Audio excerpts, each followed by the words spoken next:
നമസ്കാരം, ന്യൂസ് 7 പേരാമ്പ്രയിലേക്ക് സ്വാഗതം. പൊതുജീവിതത്തിലും സാമൂഹ്യ സാംസ്കാരിക രംഗത്തും വ്യക്തിമുദ്ര പതിപ്പിച്ച അഡ്വക്കേറ്റ് എ സുജനപാലിന്റെ ഓർമ്മയ്ക്കായി അനുസ്മരണ സമിതി ഏർപ്പെടുത്തിയ പുരസ്കാര വിതരണവും അനുസ്മരണ സമ്മേളനവും KPCC president advocate Sunny Joseph MLA ഉദ്ഘാടനം ചെയ്തു. DCC ആസ്ഥാനത്ത് ഉമ്മൻചാണ്ടി ഓഡിറ്റോറിയത്തിൽ നടന്ന അനുസ്മരണ സമ്മേളനത്തിൽ എ സുജനപാൽ ലിറ്ററേച്ചർ പുരസ്കാരം പ്രശസ്ത എഴുത്തുകാരൻ ഡോക്ടർ MN കാരശ്ശേരി സണ്ണി ജോസഫിൽ നിന്നും ഏറ്റുവാങ്ങി. DCC president advocate K Praveenkumar അധ്യക്ഷത വഹിച്ച പരിപാടിയിൽ KPCC ഭാരവാഹികളും സാംസ്കാരിക പ്രവർത്തകരും സംബന്ധിച്ചു.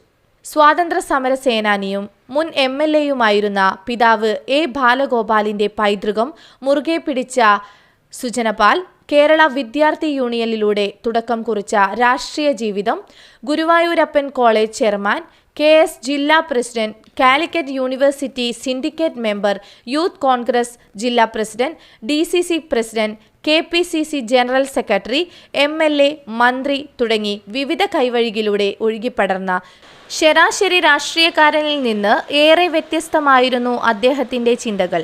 കോഴിക്കോടിൻ്റെ സാംസ്കാരിക പൈതൃകത്തിൻ്റെ പ്രധാന ഇടമായ SK സ്മാരകത്തിൻ്റെ പിന്നിലെ ചിന്തയും ആസൂത്രണവും സുജനപാൽ എന്ന സഞ്ചാര സാഹിത്യത്തിൻ്റെതായിരുന്നു.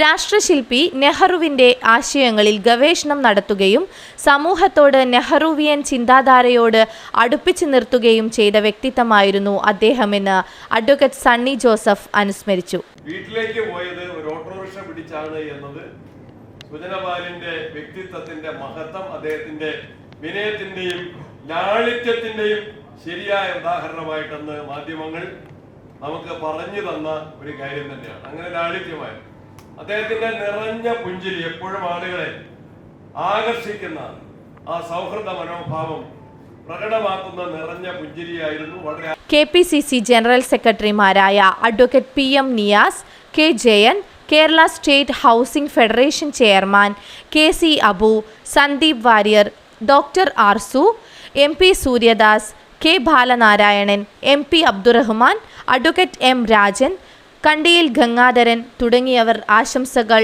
അർപ്പിച്ചു സംസാരിച്ചു. അനുസ്മരണ സമിതി ജനറൽ കൺവീനർ രവീന്ദ്രൻ കേളോത്ത് സ്വാഗതം പറഞ്ഞ ചടങ്ങിന് PT ധർമ്മരാജ് നന്ദിയും പറഞ്ഞു.